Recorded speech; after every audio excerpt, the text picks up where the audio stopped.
Hey guys, what's up? Welcome back here to this week's edition of Advanced Bass Fishing, and thanks for tuning in. Much appreciate you guys taking some time to watch today's video. And guys, we've got a really good seminar for you guys today.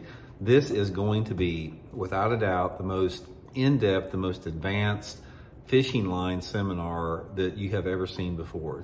I don't care, there's not going to be another video that you can watch on fishing line that's going to give you this much detail as far as what we're going to go into in today's video. What I'm going to do in today's video, and this is going to be one of those weeks where I'm just going to be talking straight into the camera, so there's not a lot of visual to it. So just, you can put the video on, go about your business, drive, watch it while you're driving your car or whatever. But what I'm going to do here is I'm going to go through every single fishing line test that I use, which is 4 pound, say for example, on the fluorocarbon line, 4, 6, 8, 10, 12, 15, 17, 20, 25. We're going to go through every single application situation where you need to use a specific pound test.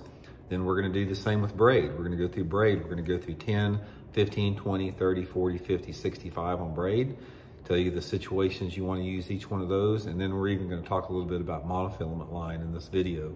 So my goal is to come across, after you have watched this video, you're going to be able to know exactly what pound test line to use, not only for different lure categories, but for different conditions that you may encounter that require different line tests.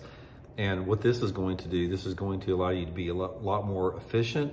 It's going to allow you to get a lot more action out of your lures. It's going to cause you to generate more strikes and lose far less fish. So this is going to be one of those sort of those hardcore informative videos. It's really meant to entertain, or excuse me, really meant to educate and not entertain.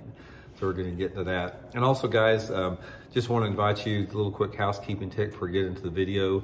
If you guys want to support the channel here on Advanced Bass Fishing, the best things you can do is subscribe to the channel, and then use the links I put in the description. Guys, all those links in the description, like my Tackle Warehouse link, Solar Bat, all that type of stuff. If you use those links, if you need to tackle or any equipment or something like that, that's a really good way to support the channel and give back. So much appreciated with that.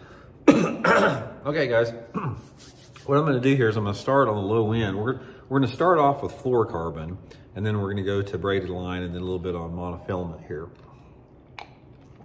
Start off at 4 pound test, work our way up. So what I want to do is each line test, I sort of want to tell you lures that you want to use with that and the situations they work good. So we'll start off at 4 pound. Now 4 pound test, it's a line test that does not get used very often with bass anglers. It used to. Back when people used nothing but monofilament line, a lot of people had to go to 4 pound test in order to get the, finesse type fishing, genre working very good, because monofilament line is a lot thicker than fluorocarbon line. So 4 pound test line would be equivalent to, diameter wise, and a mono would be equivalent to like, 8 to 10 pound test in fluorocarbon. So a lot of people used to use 4 pound mono, but what I'm talking about is using 4 pound test fluorocarbon, which it does not get used very much. There's 2 situations where you want to use 4 pound test fluorocarbon line. The first one is when you're fishing a finesse jerkbait, like a small jerkbait, like that little Megabass X Nanahan that I talk about a lot. 4 pound test on a finesse jerkbait will allow you to make longer casts, allow you to get that bait a lot deeper. It allows you to get better action out of that lure. And main thing with it allows you to cast it further, because on a finesse jerkbait, they're quite a bit lighter.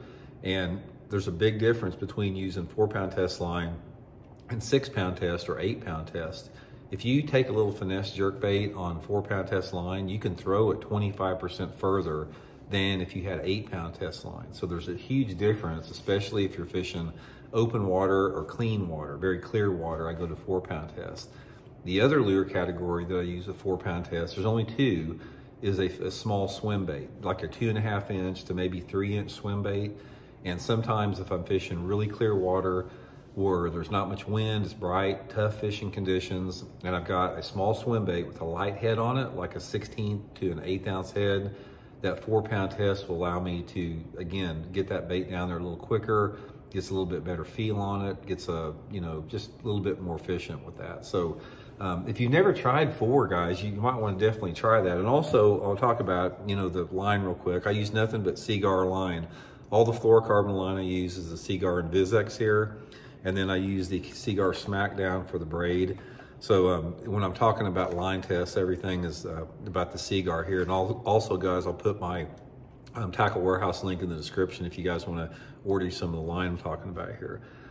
Okay, now we'll move up to 6 pound test. And as the line tests go up, it gets a little bit more specialized. Once you start to get into 6 pound test fluorocarbon, it opens up a lot more, opportunities to fish it. Sometimes I still will fish like a little finesse jerkbait on 6 pound test line. It is serviceable and you can do that with it.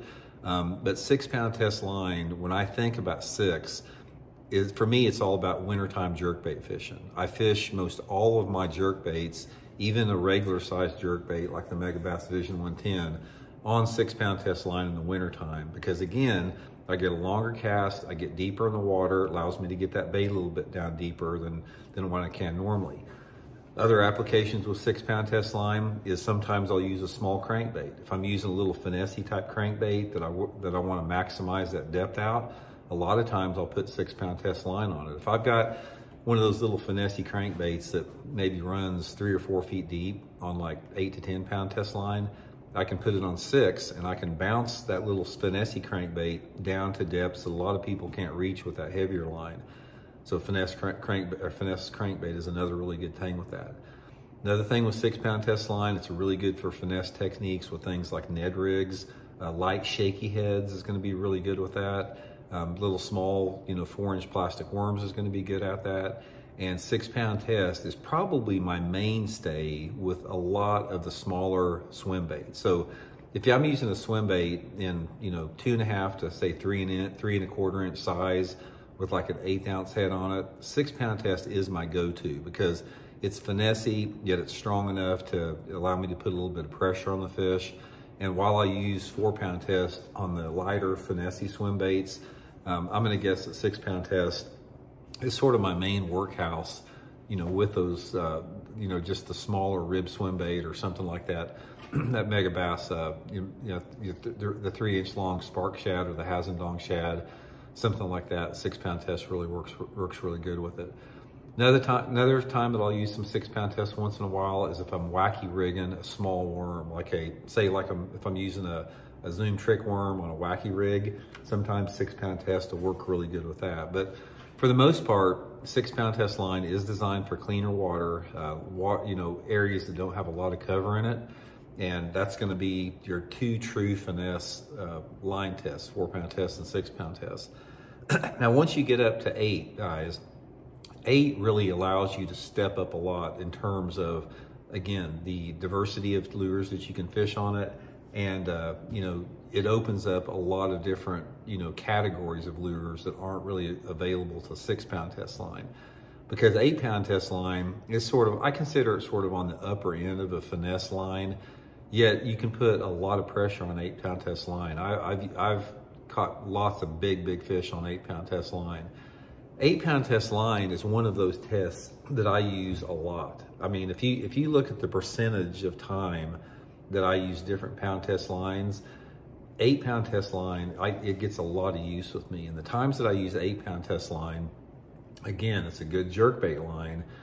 If I don't want to get my jerkbait to go quite as deep in the wintertime, I use a lot on a jerkbait all the rest of the year during the pre-spawn, the spring, the summertime, because it allows me for a long cast. I can still get the bait down to a really good depth, and I can put a lot of pressure on it. You can put a lot of pressure on a fish with 8 pound test line. Also, I throw a lot of crankbaits on 8 pound test line. My small crankbaits, little things like a little shad wrap, like that little Megabass, Z2 crankbait, any type of smaller crankbait, 8 pound test line is a really good test to use it because, again, it allows you to maximize your depth, yet you can bounce it off a little bit gnarlier structure. So you can fish it in water that's a little bit more off-colored, and you can throw it in and around, rocky banks, riprap, that type of stuff, where it may be a little bit more difficult. Excuse me, got allergies I'm still getting over. Where if you're using 6 pound test or something like that on rocks, you may be a little bit scared to get frayed in. Now, 8-pound test line is the line I use probably 90% of the time when I'm fishing a shaky head. Most of my shaky heads that I fish are 16th ounce or 1/8 ounce heads, and my favorite worm is that Zoom trick worm on it. And 8-pound test is my go-to with that. I just love the way it works on there. It feels really good. Also, I fish my Wacky Rig soft plastic stick base like a Senko or a Zinke on there on 8-pound test line. I'll fish a flick shake on 8-pound test line. Sometimes I'll fish a drop shot on 8-pound test line. You know, and some a little bit larger swim baits. If I'm starting to get into those swim baits that are, you know, 3 inches long and maybe they've got like a 1/4 ounce head on it. Say for example, I've got a heavier head, need to get it down deeper. Sometimes I'll throw 8 over, you know, on those little bit larger swim baits with that. But 8 is a pound test that you really need to get comfortable with, because when you're talking in terms of the shaky head fishing and the small crankbait fishing and the jerkbait fishing, if you go to 8 with that, there's a lot of advantages over using different pound test lines. So 8-pound test definitely gets used a ton for my fishing with that. Also, I'll use 8-pound test quite a bit if I'm fishing like a floating worm or something like that. That's one of my favorite pound tests to use with that. Now, 10-pound tests, now 4, 6, and 8 are primarily for your spinning outfits. Now, once you start getting up into 10-pound test fluorocarbon, that starts opening it up a little bit more for bait casting, because I really don't like to use 8-pound test, anything over 8-pound test on a spinning rod. I will use a 10-pound test on a spinning rod occasionally. Say for example, if I've got 10-pound test, well, I'll talk about spinning rod, then I'll go to bait caster. The only time that I use 10-pound test fluorocarbon on a spinning outfit is if I don't want the bait to go quite as deep. So say for example, if I'm fishing a jerk bait over some shallower grass where I don't need the depth, I'll go to 10 on a spinning rod. If I'm fishing a crankbait, like a smaller crankbait on a rocky bank or riprap where the water's stained and I don't need to get the depth out of it, but I still need to be able to cast it, you know, because it's a lighter bait with 10-pound test, and I don't need to make a long cast, I'll use it with that.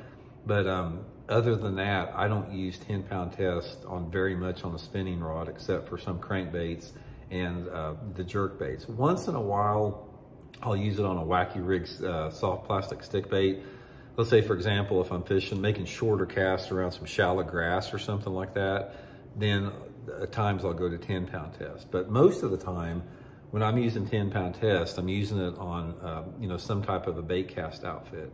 And without a doubt, there's 2 baits that I use primarily with 10. Number one is a crankbait. If I want to throw a crankbait that's a little bit bigger, but then I still need to get the depth out of it, a lot of times I'll throw 10-pound test fluorocarbon on a bait cast outfit. Let's say, for example, if I'm throwing some type of a medium to deep diving crankbait, like say a Strike King 5XD or a Megabass Deep X 300, something like that, a bait that runs down, you know, 10 foot or a little bit more with that. A lot of times I will use the 10-pound test line because I can maximize the depth, yet also the 10-pound test line allows me to cast a heavier lure, and it allows me to put quite a bit of fishing pressure on that fish when I get it. But again, if I'm using 10-pound test on a bait caster, I'm really concerned about the depth attainment. If I'm fishing a crankbait where I don't need that depth attainment out of it, and then the bait is larger, then I'm going to go to a heavier line, which we'll talk about. The other thing that I use 10-pound test line with is a finesse jig. If I'm fishing, say for example, if I'm fishing a little 5/16 ounce finesse jig, you know, just a downsized, like just little Jewel finesse jig or something, casting it against bluff banks, 10-pound test is one of my favorite pound tests for that, in a little bit cleaner water. The jig falls really good. I get good feel with it with that, and just works pretty good for that. But other than that, guys, don't use 10-pound test for much else on the bait caster. So I'm gonna take a quick break here, get a drink, and we'll be back and start over for the 12-pound test. Okay guys, we're back with 12-pound test line. Now, what you are gonna notice as you move up into line test, that's gonna directly correlate a lot of the lure size and profile that you use, and as well the cover. Now, 12-pound test line, it's really, I'm gonna guess 12-pound test is one of those tests that I don't use as much as I do other stuff. It seems like I'm either using heavier or lighter a lot of times. But for me, when I think in terms of 12-pound test line, I think in terms of a lot of crankbait fishing, you know, again, smaller, medium-sized crankbaits. A lot of times I'll fish a big deep diving crankbait like a DD22 or you know, like a Megabass Deep 6 or something like that. I'll fish it, you know, when I'm trying to get it deeper, like on deep points and deep ledges. 12-pound test line allows me to get that bait deeper, yet I still have the power to, you know, penetrate those hooks with a hard hook set on 12-pound test line that's not going to break my line. So I do a lot of cranking with 12. And again, the cranking depends on how deep I want it to go and the cover that I'm using. But I fish some smaller square bill crankbaits on it. I'll fish some just medium diving crankbaits, things like a wiggle wart. And I do fish a lot of the deep diving crankbaits if I want to maximize the depth with that. Now also 12-pound test line, again, I don't use 12 on spinning. I have a little bit in the past, but very, very seldom. Most of the time, if I'm using 12 with that, if I'm fishing some type of a slower bait, it's like I'm casting maybe a weightless Cinco with 12-pound test line, or I'm casting a plastic worm with a light sinker on it. One of my favorite things to do with 12-pound test is like take that Zoom finesse worm and put it on like a little 1/8-ounce sinker and cast it around shallow grass. I catch a lot of fish with that. I also will use some little bit heavier finesse jigs. Like I was saying with the 10-pound test, I may use a 5/16 jig, but with 12-pound test, I may step up like to the 7/16 or the 9/16, maybe fish a little bit deeper water with it. But I don't ever fish jerk baits on 12-pound test line because, like I said, 99% of the time I'm fishing my jerk baits on a spinning rod. The only time that I do use a jerk bait on a bait casting rod is if I'm using a big jerk bait like that Megabass Canada, and then I'm usually using a little heavier line than 12 with that. But overall, guys, 12-pound test line, I probably use it the least. It is for my crankbaits, is for, you know, some slower baits. Now, 15-pound test line, once you start getting into that, you're starting to get to a little bit more versatile techniques, because with 15-pound test line, you can actually cast it and you can pitch it and flip it. A lot of times I'll pitch and flip 15-pound test line if I'm, say, flipping or pitching a tube or a smaller creature bait around boat docks or any type of structure that maybe is not real thick or something like that. It's heavy enough to withstand the hook set of a 7+ foot long rod, hard hook set, you know, in a flipping situation with that. I don't use it a lot for flipping, but I do use it some. When I'm thinking in terms of 15-pound test, I'm using it a lot, again, with crankbaits and maybe some smaller spinner baits. 15-pound test line is a really good pound test line to fish crankbaits in a wide range of situations. A lot of times I'll fish a lot of my square bill crankbaits on 15-pound test if I'm cranking rocky banks and I don't need it to go deep and, you know, I'm wanting to, you know, just bounce off a rock with it. Sometimes I'll fish those big deep diving crankbaits like the 20 plus, you know, type crankbait on 15-pound test line, because you can put a tremendous amount of pressure on 15, yet it's still some fairly, you know, small diameter with it. And then some small spinner baits. If I'm burning a spinner bait, like a 3/8 or 1/2 ounce, like that Megabass SV3, where I'm throwing it out there and ripping it back, you know, 15-pound test works pretty good with that. And then 15-pound test is one of my favorite pound tests to throw like a Zoom Super Fluke.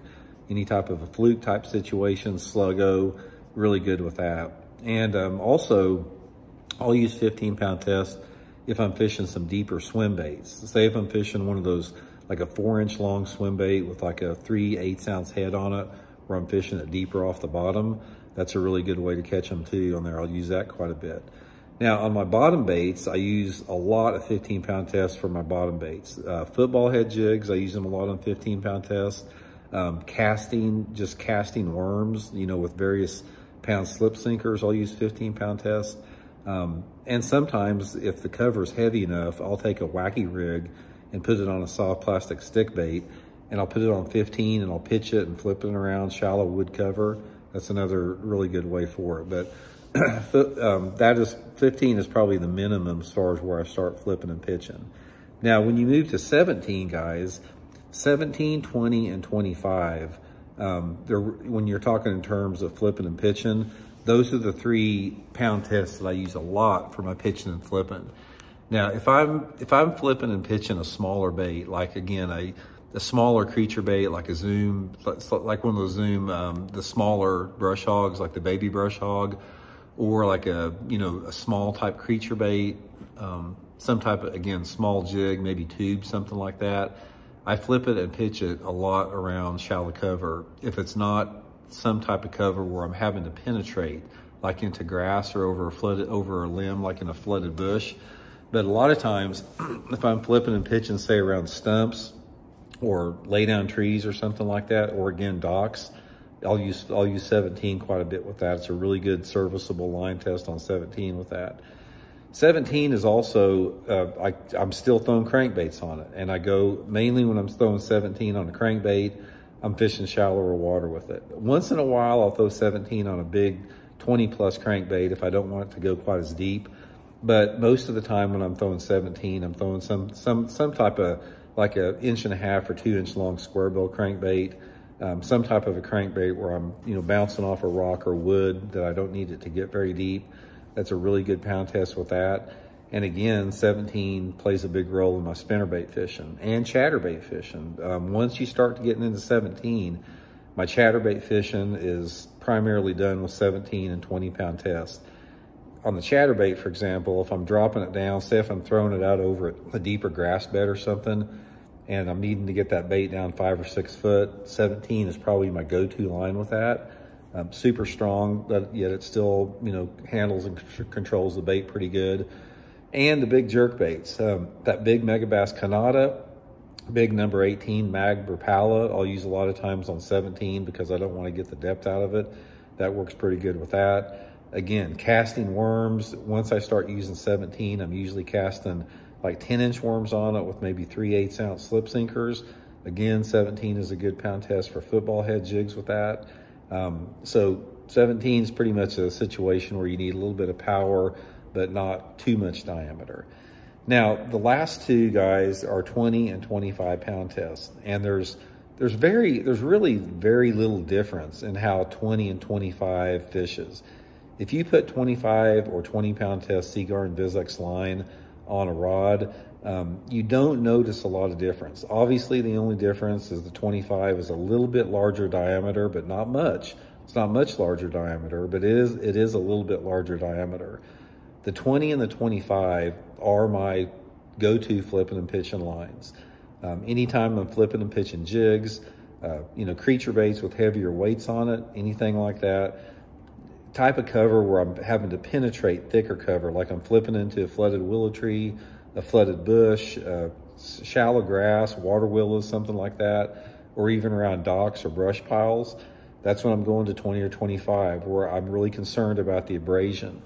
When I'm throwing 20 and 25, there's 3 different considerations. I'm concerned about the abrasion resistance, I'm concerned about the shock of the hook set, and the diameter of the line keeping the lure down, because I still use 20 and 25 quite a bit on crankbaits. Now, when I'm using them on crankbaits, they're almost exclusively square bill crankbaits, because I use a square bill crankbait a lot on 20 and 25 pound tests if I'm fishing it like around thick cover or shallow water. So say, for example, if I'm trying to reel a square bill crankbait through a shallow laydown or something like that, where it's really ricocheting off the limbs, that's when I'm using 20, 25, where I don't need that bait to get deep.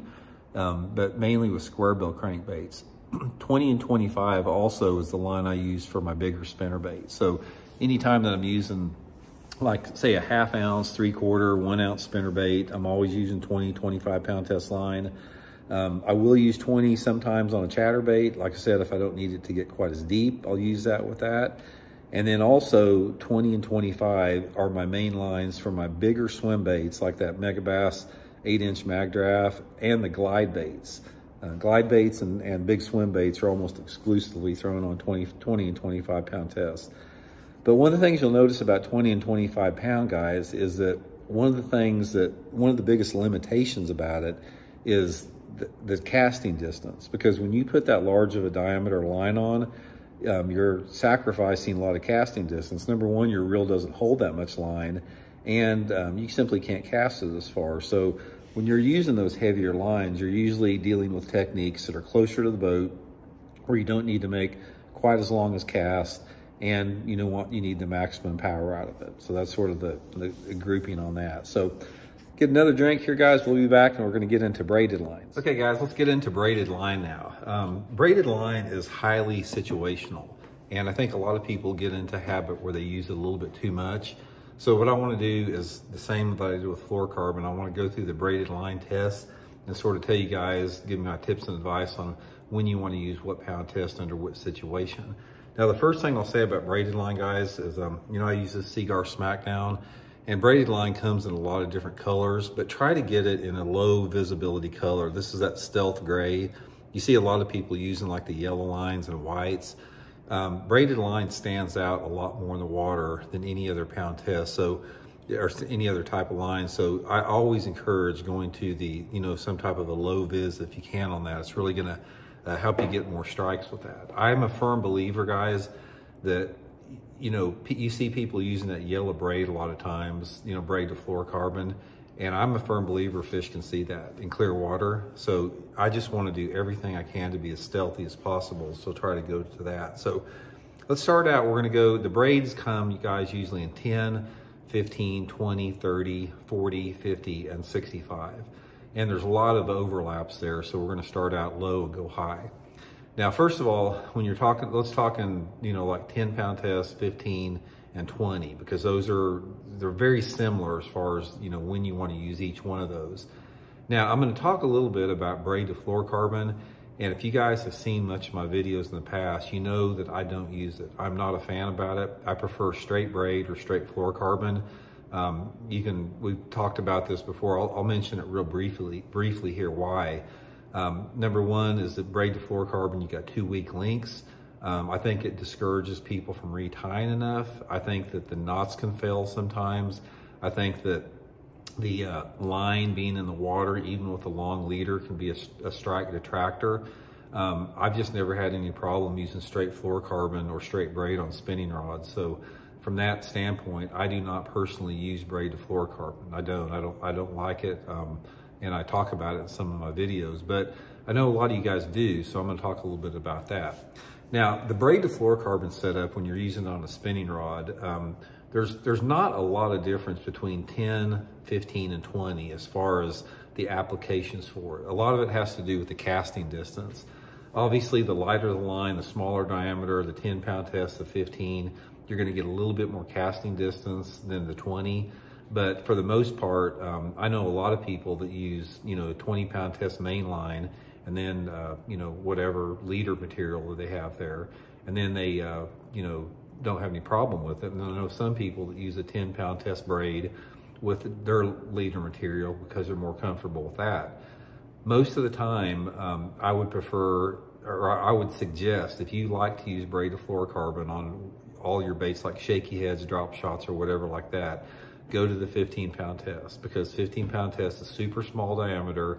If you use it in the stealth gray, you're gonna have low visibility with it. It still allows you to have a maximum cast, and it's very serviceable with a spinning outfit.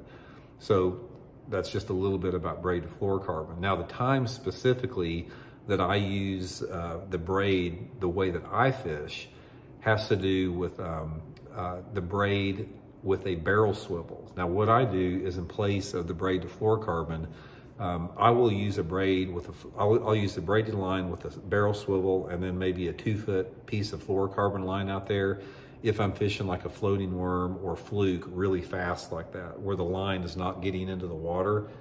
And I feel that if I keep that line on the surface like that, I'm not going to just detract from the strikes. But by using that braid to fluorocarbon with the barrel swivel out there, I reduce the line twist, and I can make a lot longer casts than I could with just like straight 6 to 8 or 10 pound test fluorocarbon line.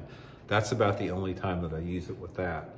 Now, when you're deciding what to do with that, a lot of it depends on the type of finesse fishing you're doing. If you're fishing like a Ned rig with a little bitty mushroom head on it, a real slow falling Ned rig, yeah, you might want to use 10 pound test braid with your leader out there, because simply it's just super finessey. And if you're using like a shaky head on a 3/16 ounce sinker, that's a little bit heavier, a little bit more bulk, then you may want to consider using like 20-pound test braid with maybe a 10-pound test fluorocarbon leader on that.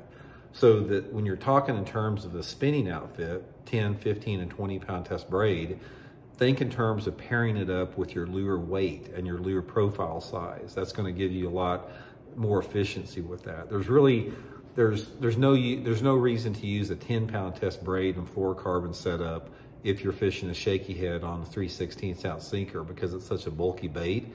And then again, it's sort of overkill if you're fishing little 64th ounce Ned rig head with 20-pound test braid. Just sort of overkill with that. So from that standpoint, 15-pound test is a good variable with that. Guys, I have got a dang fly on my camera. I'm gonna get rid of here, so I'm gonna turn the camera off real quick. I'll be right back. Okay, I got that fly off of there. I had a dang fly. It was like crawling around on the top of the camera, and I couldn't focus on what I was talking about, watching that dang fly, and then it started getting around the screen there, so I got that thing taken care of. Okay, guys, now let's get up to the 30-pound test, the little bit heavier pound test.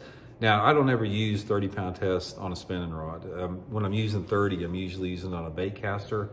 So let's talk a little bit about 30 and 40-pound test, because 30 and 40-pound test is very similar. You got just a little bit of a diameter distance. When I'm using 30 and 40-pound test braid, I'm using it on frogs.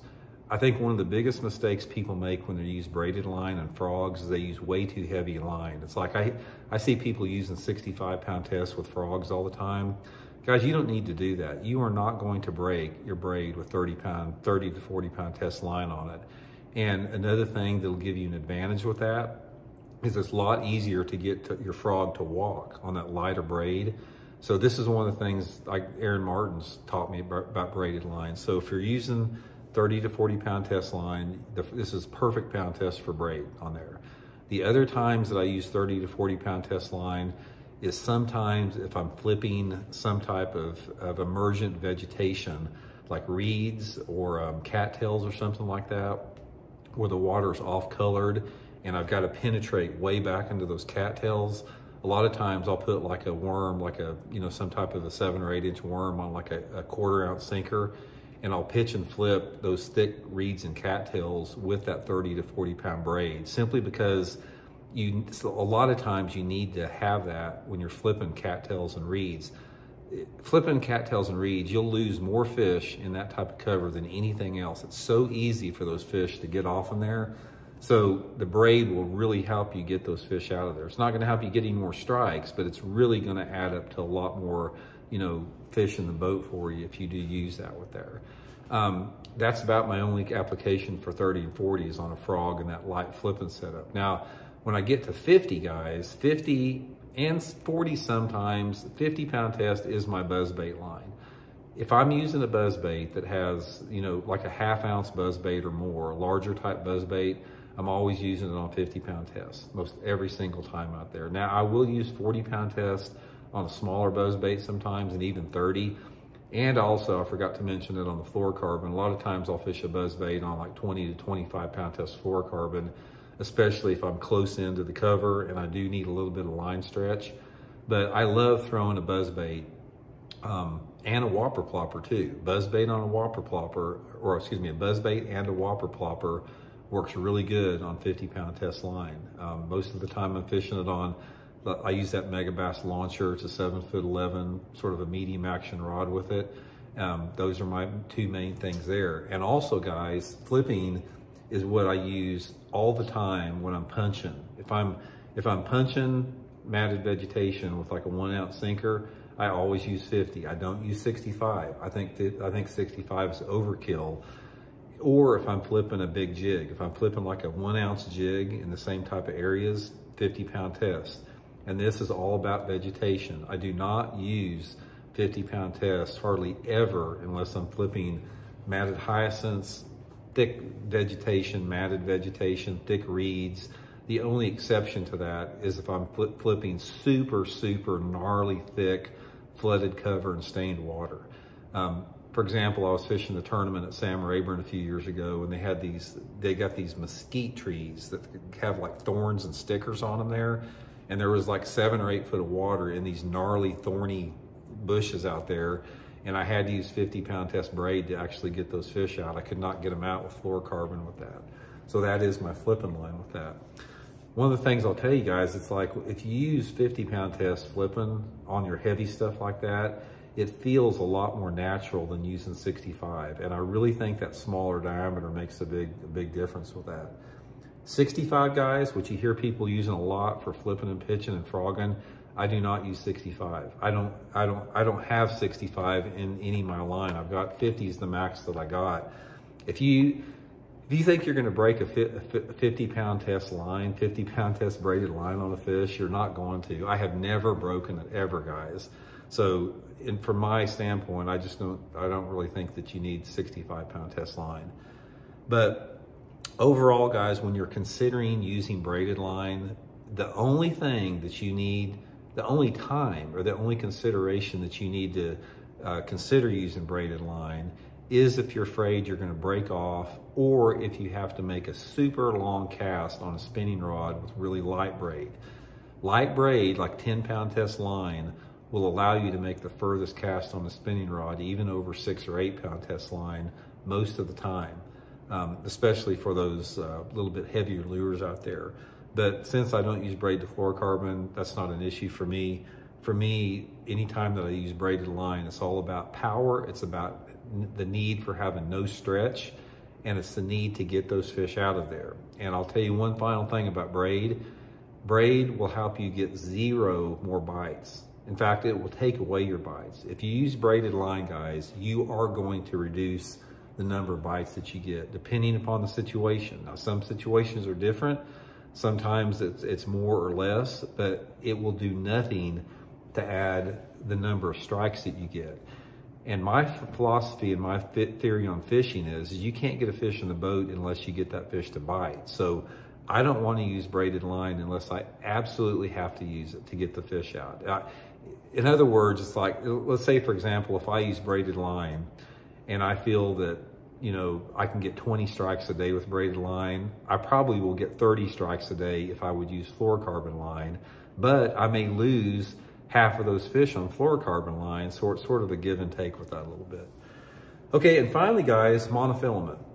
Monofilament, a lot of people think it's just, you know, it's days past and gone, but it's not, guys. Monofilament is a really good choice for any type of topwater lure.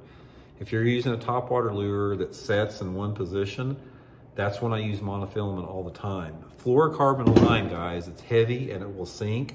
So if you use like a chugger or a popper or a walking type topwater, when you throw that out there, and if you let it set for any time at all, that weight of that line is going to sink that nose down, and it's going to severely impact the action that you have with that topwater. And monofilament won't. Monofilament floats a lot more.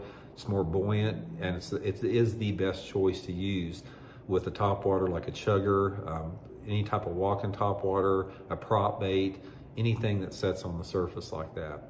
And also, guys, there is still a place for mono in cranking and flipping. If you're fishing like a big square bill crankbait and you're making short casts around like lay down trees where your casts are like 20 to 30 foot off colored water, monofilament line is a better choice than fluorocarbon, because when you are cranking that crankbait through that water with not much line out, if you get a bite on fluorocarbon, there's not hardly any stretch on there. Yet with monofilament, you're gonna have twice the stretch, and that extra stretch on that short cast is gonna help you land more fish. So all the master square bill crankbait fishermen I know use monofilament on short casts. And also, guys, I still at times flip 30-pound test mono. If I'm flipping sometimes like super thick cover, close and really dirty water, I like the 30-pound mono because it's super big diameter and it really slows the fall of your bait. So if you want your bait to be slowed down on the fall when you're flipping and pitching, you can still use 30-pound test mono and get away with it. Guys, I used 30-pound test mono from about 1982 until about 1995. I flipped with nothing but 30-pound mono. That was all I used out there, and caught a ton of fish on it. So there's still a place and time for that. But anyway, guys, there you go. That's sort of a little tutorial on fishing line here. The main thing is, there's a fine line between you got to balance strength with your ability to get strikes and your ability to get the maximum action out of your lures. When you're considering line size, you want to consider the visibility to the fish. You want to consider how the line size is going to affect the depth and the action of your bait, and how the line size is either going to help you or hurt you get a fish out of whatever type of cover you're fishing. But that's sort of, anyway, what we just talked about, that'll give you sort of a good foundation to build on with that. And I think it's going to add up to some more success for y'all in the water. But anyway, guys, appreciate it for tuning in this week, and we'll be back next week with another one. We'll see y'all later.